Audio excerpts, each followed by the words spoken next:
welcome to Speakeasy on Much More Music. I'm Jana Lynne White, and tonight on Speakeasy we have a very special guest, the incomparable Celine Dion.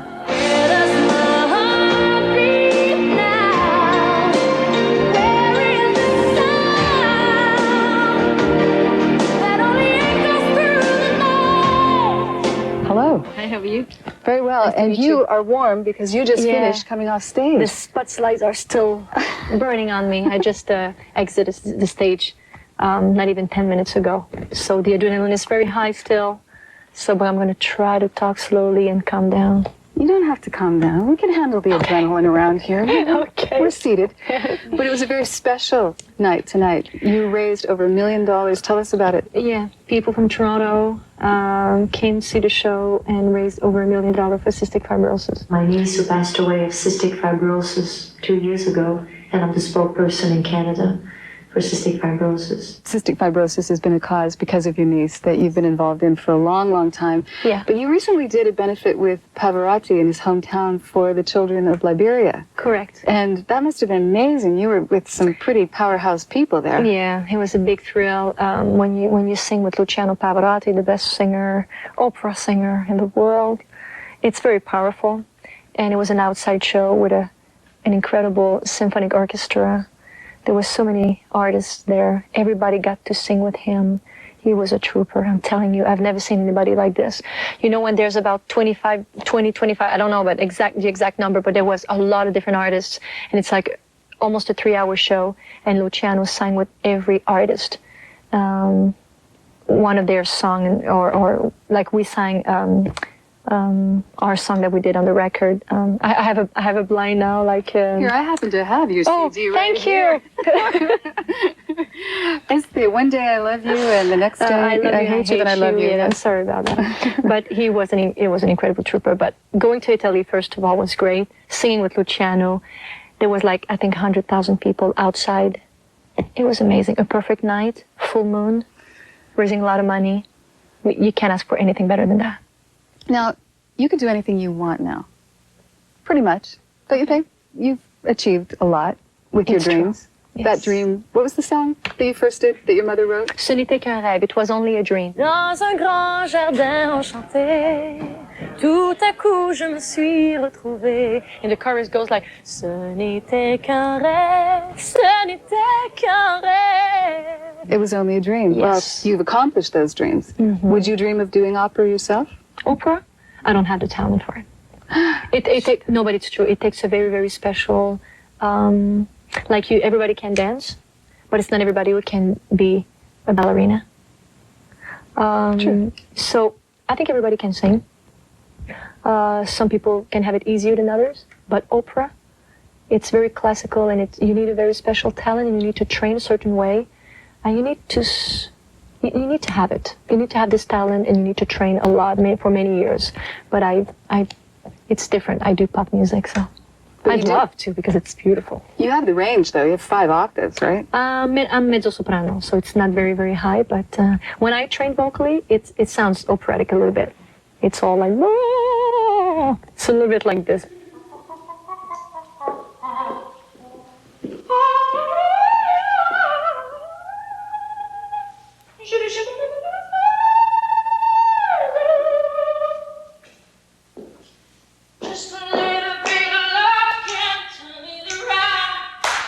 Now tell me, would you do film? Oh, definitely. Yeah? I've been having a lot of offers without sounding pretentious saying that, but it's not the right timing right now. It's too crazy. It's great crazy, but I mean, I'm touring right now, and this tour is going to last over 2 years. And when you do acting, and if it's your first movie, it's going to be a lot of pressure. I want to do it right, and I want to work on it. I need my brain to be free for that. So I'm looking forward to it. Maybe for year 2000. Sounds good, you know? The new James Bond movie. She's one of the girl. It'd be great, eh? Ooh, yeah. Check this out. No, don't start any story. I'm just in... She announced it on Speakeasy that she's playing. Now, when you talk about doing a tour for 2 years and the intensity of that, how do you stay balanced and grounded? How do you cut out a piece of time for yourself? I think the best way is to be yourself all the time, because otherwise you never find the time for you. It is getting more and more difficult with the years. And by the way, I'm not complaining, because I'm the one who's running after that. I'm the one who wants that. I can stop anytime I want. But right now, it's just, for a couple of years, I've been saying, okay, next year I'm having a year off and we'll have a child and blah, blah, blah. And I'm a big talker and I'm still working. I'm everything I am because you love me. Oh. There's no business like show business. I didn't invent that, but it's true. Timing is so important, and when it works in show business, take it. And for the last few years, it's been crazy for me, but it's been so wonderfully great. I can't just stop now. I can't stop. I can't just say I need my year off. I thought Because You Loved Me was going to be my greatest hit, the biggest hit, and it was big. And we toured. I had an amazing time. And when the tour ended, we all shed a tear. It was tough. But I said to myself, I'm going to have a life. I'm going to go home and be so bored after 6.5 months. After doing all the picnics I wanted and the shopping that I wanted and the decoration and everything, cooking and seeing the family and friends and do parties. And after 6.5 months, I'll say to myself, gee, I need to go back on stage. But it never happened yet. I never had really a lot of time. But then the Titanic song, another album. The unsinkable Titanic. Forget it. It's unbelievable. And at the same time, I can come here and say, I didn't have my year off, and because of the Titanic, and come on, it's the dream of every artist to have a career like this.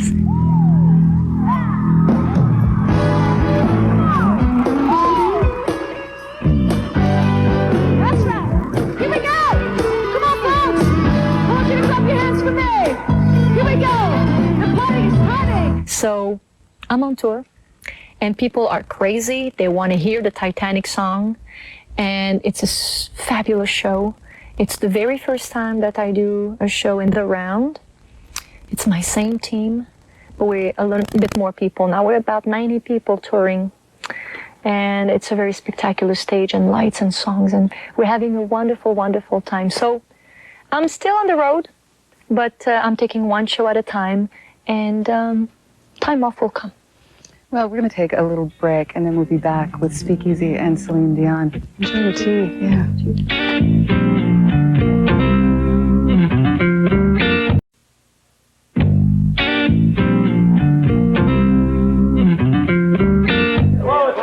Céline. Oui. Céline. Voilà, Céline. Voilà, s'il vous plaît. Enfin, merci. Céline. Voilà. Une dernière par ici, s'il vous plaît, Céline. Merci beaucoup. We're back. I want to talk to you about some of the things you were saying if you had a break, when you have a break, that you'd like to have picnics and decorate. Oh, yeah. Are you big on decorating? Is that one of your... I love decorations. I love, sometimes I go to a place and to aunts or to a friend or my sister friends or whatever, and I look and I say, gee, I wish to have like a couple of days, and I would just come here. I'd love to come with and decorate everything, clean and paint and do the dishes and place everything back and go back and say, let me change. Or what do you think if you do the TV here? And instead of putting the sofa on the wall, let's put it in the middle and let's put a plant here. And I just love that. I would love to have more time to do it. You must drive the rest of your family crazy then, redecorating your house all the time. I do not that. I don't do it, but I'm telling you, I'd love to do it. What was that like growing up, being the youngest of 14 kids? Well, you see, maybe that's why I like that, because we have lived all our lives in an old home. And it was fabulous, by the way, but we never had anything new. Nothing was new. Everything was like old. I could touch the ceiling, and I was very little, and I could touch the ceiling when I was little. So sleeping 3-4 people in the same bed. Everything looked warm but old. And maybe that's why today I love decoration, because when I started to make money, I bought my parents a home. It was my biggest thrill. I bet. They had a new bed, new sofa, a brand new kitchen. Everything was brand new. And I couldn't believe that my dad didn't have to, repair everything every 2 days. Everything was falling in the home, but he was repairing everything because they were very manual and they were very smart. But, being able to give them a new home, brand new, and spoiling them a bit was just a big, big thrill. So maybe that's why I like changing and buying things, because we always had like old things. So Makes sense. maybe. Now, I remember Robbie Robertson once said that he knew that music was his destiny when he went to the Six Nations Reserve and he went to a powwow and he heard music and he went, that's my life. That's what I want to do. Was it singing in the kitchen? Was that where you discovered that music was going to be your life? Or did you see someone? Was there a pivotal person in your life when you were a kid? And I think I felt that music was going to be my life even before being able to sing. I think it started when I started to feel that in the basement of the home there was brothers and sisters rehearsing their show that they were going to do the next weekend, because they're all singers and musicians. Just feeling the vibration in the basement of the home. I felt it. I knew that was going to be it. But when I was 5, I took the microphone and I did a little show at one of my brother's wedding, the first note, and at the end of the song, people applauded me. I couldn't believe it. I said to myself, this is my life for sure. Je m'endors contre ton corps, alors je n'ai plus de doute. Je résiste encore. being the youngest, you're always competing to get attention. So I guess that was one way, because everybody else is older and busy and doing their lives. You're right, but not when you're the baby of the family. Everybody was grown up. And every brothers and sisters that I have, they were mothers and fathers for me. And I'm not exaggerating when I say that all my sisters almost fought to give me my bath and change my diaper. And my mom almost had to say, okay, come on, it's my kid, can I have her? Or it was just, it was fantastic. I was spoiled, and I'm still very spoiled. And I'm not talking only about Barbies and all toys, but so much attention. And I think that's why I like having cameras on me and spotlights and being on stage and perform, because when I perform and I see those people, those folks, they say, hey, you look wonderful. Where did you buy this? It's great. I feel like they're my brothers and sisters. I'm in my living room. When you rehearse every day and you're 5 and 8 and 10 years old, and there's 20 people in the kitchen, and all these people are your family, it's an audience right there. So when I started to perform on stage to a real audience, it was not any different for me. It was the same.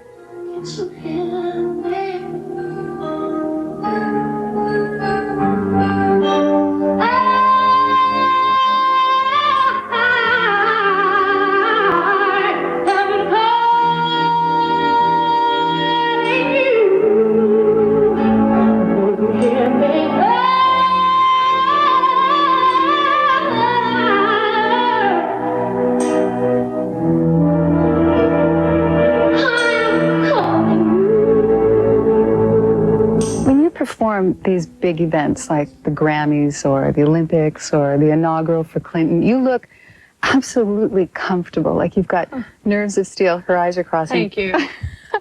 Is that part of showbiz? I look comfortable. Do you ever get stage fright? I look comfortable, but my stomach is working really hard. Yeah? Yeah. I'm stressed, and I get very nervous. But everything is inside, and that's why I keep myself skinny, just because the adrenaline and everything is working so much, the pressure, and just like I have to deliver. I have to do my job. And it's like I keep everything inside of me and I can't wait anymore. And then I go and I'm so anxious. I'm nervous, but I'm also much more anxious to get there and do it because I love it. But I'm frightened. And then I go and there's nothing like it. What takes away the fear? Is it just getting out there and doing it? I think it's it feels like I don't trust myself before I'm on stage. Like just before hearing my name or whatever, ladies and gentlemen, would you please, it's, forget about it. Oh, Big gulp. I can't take it. It's terrible. But when the artist and the performer comes out of me, takes over, I have no control of me. That's it. I'm gone. I'm like, I don't know, I feel like an animal in a cage. And when there's people around, but I'm not out, I'm still inside of that cage and people around, it excites me, but it makes me nervous. It makes me really, really nervous. But when the cage is open and I smelled everything, and okay, that's all right now. I'm all right. All these awards and paparazzi and traveling is, don't get me wrong, is just wonderful, but nobody can come on stage and tell you what to do. You're with yourself, with your music family, your fans, and that's the truth. There's no bullshit, there's nothing wrong. We could try it both ways and see which feels better. Okay, so what do I go first? I do this line? do your... Hold? Okay. I'm so proud for me to sing with you, but I'm so proud for my mom that this can happen while she's here, alive, and she can see that. Like, just imagine, like, working so hard all your life, and then you see your baby singing with her idol and the biggest singer in the world. Like, you know what I mean? So sweet. No, but like, It's very touching. my parents, they're gonna freak out. I know that one of your personal goals and dreams fulfillment was to work with Barbra Streisand. Oh, yeah. But she's always, this is well known, she's always gotten really ill just anticipating that stage fright. She didn't perform. It's stress. It's stress. I think she's very, everybody knows that she doesn't tour a lot because she's very, very nervous and she doesn't like touring. She doesn't like to be on stage. So when you don't like to be on stage and you know there's a show coming where you have to perform live, your body, your system is stronger than you. Your immune system. The immune system is going to kill you. And you get sick. So you must have had a lot Because of... she was really sick for real. I talked to her. Yeah. But how come it's working 3 days before? Why can't you just be sick a month before? You gotta have timing to be sick. But you have to like going there. Most of the time, I'm not saying all the time, but most of the time I have timing to be sick. I get sick on my days off. I get my period when I am off. And it seems that it works well. Maybe because I organize myself that it works that way. That's very organized. Huh? I could work on that I drink to myself. that. Okay. And I think we'll take a look at Tell Him with Barbra Streisand. And we'll be back. Don't go away. Speakeasy with Celine Dion.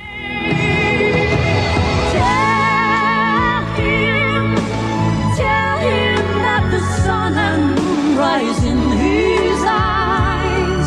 Reach out to him and whisper tender words so soft and sweet. Hold him close to feel his heartbeat. Will be the gift you give yourself.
That's great.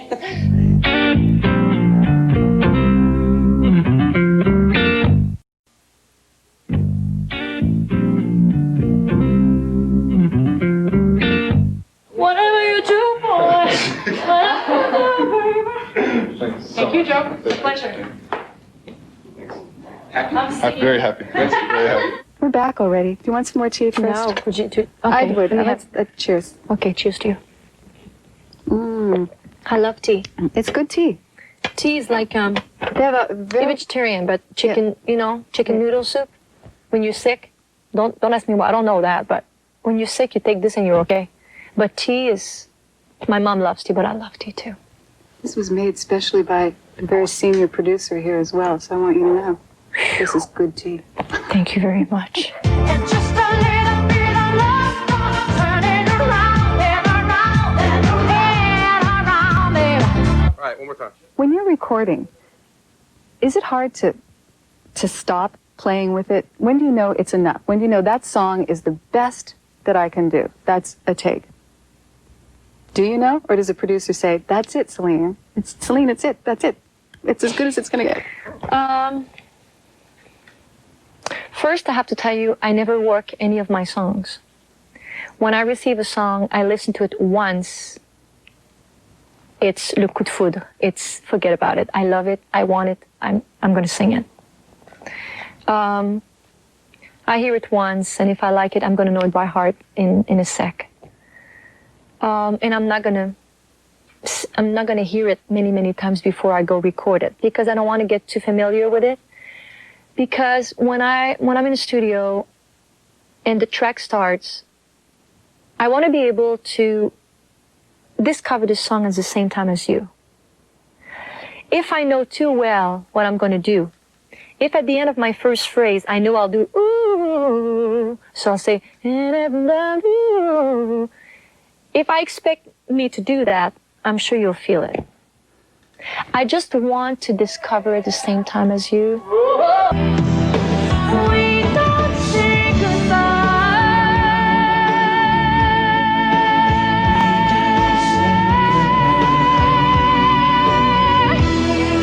With all my love for you and what else we may do, we don't say goodbye.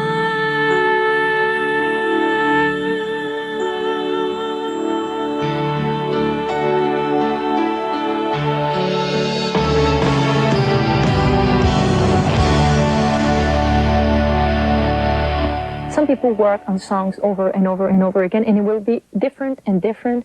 And it's not the way I like to work. I like singing the song a couple of times. And if it doesn't work, because maybe it's not for me. When you put something on, clothes-wise. Okay, can you take a little bit here and shorten that? And can we put upper here and open more? And why don't you just go hit another store? Maybe you'll find something closer to you. Maybe you'll find something that looks better on you. When sometimes you put something on, it's like, just great. Nice. Suits you. It's you. The song's the same thing. Is it, what do you know, when do you know, or what is it in a song that you say, yes, this is a Celine song, this is for me? What is it? Emotion, something different. Definitely my main thing is emotion. I'm very passionate in life, in my relationship with René, with his kids, with my family, friends. I'm very dramatic also.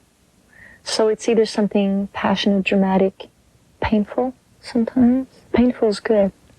Painful is really good. It's feeling. Yeah, it's great. You need it. Something different, something that it's completely not you.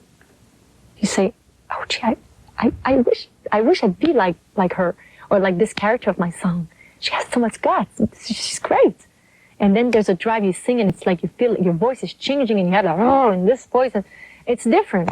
I don't know. It's sometimes it touches you when it's so close to you. It looks so much like you, and sometimes it touches you because it's so far away from you. When I look, people suffering in the world, it's not the way I live. every day, but it touches me. And when I talk and I sing about it, it kills me. And I need to talk about it, and I need to sing about it. And happiness too. It's kind of Talking about different styles, I was surprised when I heard on Let's Talk About Love a little dance hall delivery. That was a stretch for you. The dance hall treatment. Which you treat like a lady? Yeah. Hey, she's rapping. Yeah. You good, girl. Yeah.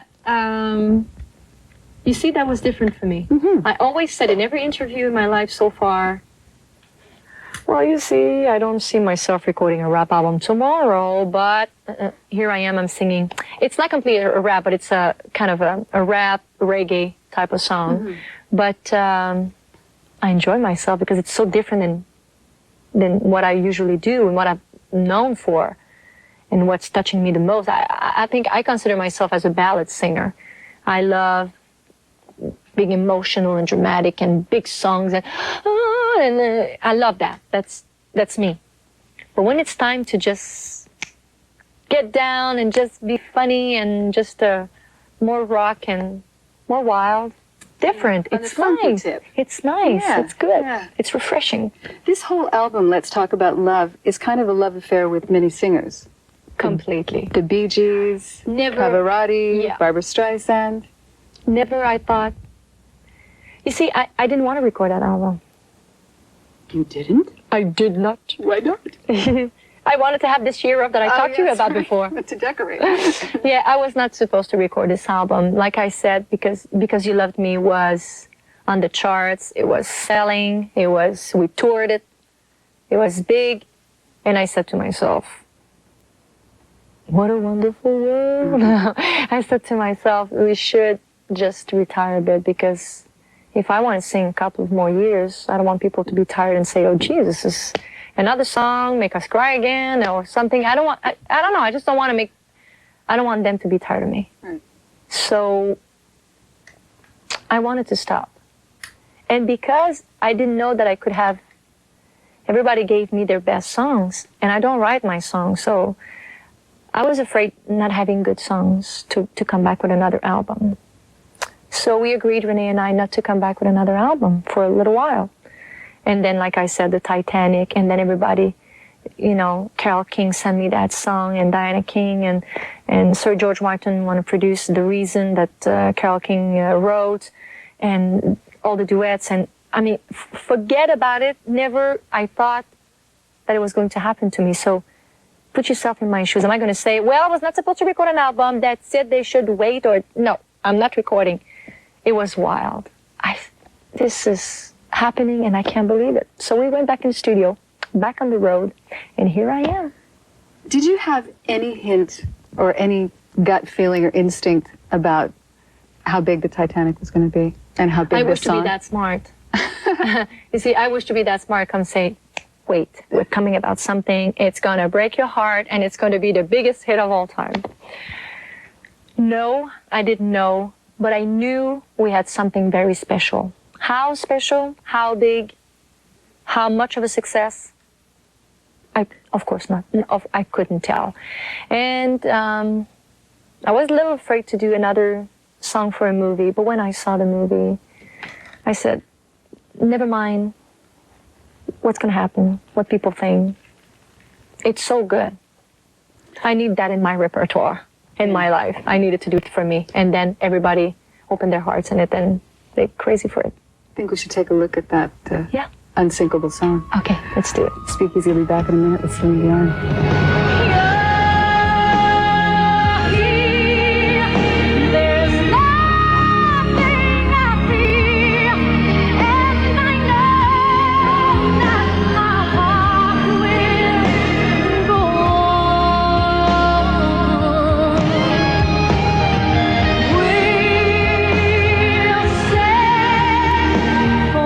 Forever this way, you are safe.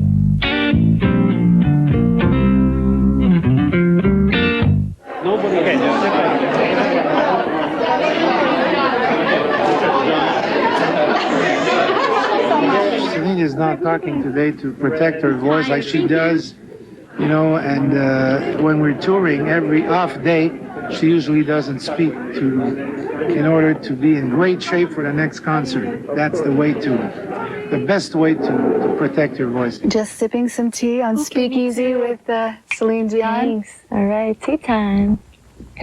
Tea time. I'm not talking about golf here. We just said tea time. Don't freak out. It's okay. Stay seated. Do you play golf? I do. You do? I do. Is she any good, Renee? Are you good? I'm getting there. I didn't play now for a couple of months, but not for a couple of months, but for maybe a month now. I just started a year ago, and I'm hooked. I just love it. It's a new passion of mine, and it's very powerful, and it takes a lot of your time. So right now, it's just a brand new tour, and I can't concentrate on two things. So I just let golf on the side a bit for a little while, but I'll be back. I'll be back, and I'll try to find some time to meet my husband one day. Do you have to go out on the green in disguise, or can you just... You mean it is? Yeah, I mean, do you have to... When I go play golf? Yeah. I never do that. No. I go out, you know, with my pimples and my hair up and headaches, and people see me and say, "Hey, hi, how are you?" I do, you know. It gets hard. It gets difficult now. You know, sometimes I wish just to go with my sneakers and a ponytail and no makeup and not feeling so good, and it's okay. It's okay not to feel good. Yeah. It's okay, and go out and. But there's pictures taken, there's paparazzi a lot, and I don't mind. You know, everybody saw pimples before, and everybody saw people tired, but it's not fun. You know, sometimes they wait that your mouth is full of food to take a picture of you, you know, instead of waiting that your mouth is closed. It's, I don't know, it's just weird. You know, that kind of privacy you lose. But I still do it once in a while. I go and I do my things. I'm trying to do my things. I don't go by myself alone, but I have somebody, and I need to go out. I need to have a life. I need to have a normal life. So it gets difficult, but sometimes when I'm ready for it, I just go. And people are very kind. What other kind of things do you like to do when it's your time? Besides decorating? It depends, because if I have one day off, I don't do nothing. Don't ask me nothing. I don't want to talk. I'm resting my voice. I'm being mute. My bathrobe, tea, bagels with lots of butter, some TV, hot bath later, a mask, do my nails, just have big bags of chips while I'm watching a movie. I love chips. And relax, do nothing. If I have 2 days off, well, on the first day off, 2 days I won't talk. But the first day, I'll try to go for my waxing and manicure, pedicure, come back early, maybe cook one of those 2 days, and rest. But if I have more than 2 days, I'm getting wild. So maybe I'll talk on one day, and maybe I'll cook, and maybe I'll shop, maybe I'll play golf, maybe I'll beat Renee, maybe at golf. A lot of that is what people describe as being mundane in their regular lives, you know, having to cook and having to shop. But that is special and wonderful for you. Yeah, but I think it's very understandable because, and I understand, you know, the women who does that every day, 3 times a day, and changing the diapers and do the groceries and cook 3 times and clean everything. And it's awful if you have to do it every day of your life. You just feel like packing and go on vacation in a hotel, room service, but my life is room service, not sleeping in my own bed. The bed sheets are so rough. It gets so terrible. You eat your breakfast in the morning, room service. There's nothing like a normal breakfast that you do at your home for you, a warm toast. Room service, the toast, the bread is it's terrible. It's different. But when you do it every day, you need a balance in your life. Absolutely. You need to do some cooking and some cleaning, and sometimes you need to just go away and travel and be on vacation. So I wish all those people to do the cleaning and the cooking every day would take at least a day or 2 per week for themselves. And Celine will be sending you on a... No. I'd love to do it. We should try to find a way. When you're at home, cooking and cleaning and when doing the I'm things you home. love to do when you're at home. Do you listen to other people's music? Well, first of all, I'm not often home. When I'm home, what I love the most is to hear the other people talking. I'm the one who's being interviewed all the time. I'm the one who's talking. I'm the one who's singing. I'm the one who's... So when I'm home, I don't like to have backgrounds, music. I love to talk with my mom and Renee and just hear the birds outside or the waterfalls or quiet. I just need some peaceful time. So, because I do so much music in my life, I'm not saying that I never listen to other people's music or to any music. When I'm in my car, sometimes I drive, very rarely, but sometimes that's my favorite place. I put a CD, Maxwell, for example. Whenever, wherever, whatever, baby. Or Annie Lennox that I love very, very much. I put that and I just, full volume, and I'm so happy. Do you have a favorite Annie Lennox video that you can think of? My favorite album of hers is the Diva.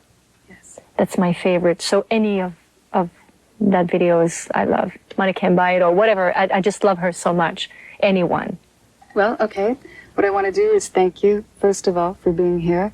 And we're going to go out on Speakeasy with Annie. With Annie Lennox. One diva's present to another. Thanks so much. It's a pleasure. Take care. Okay. Bye-bye. Thanks for the tea. Money can't buy it, baby. Sex can't buy it, baby. Drugs can't buy it, baby. You can't buy it, baby.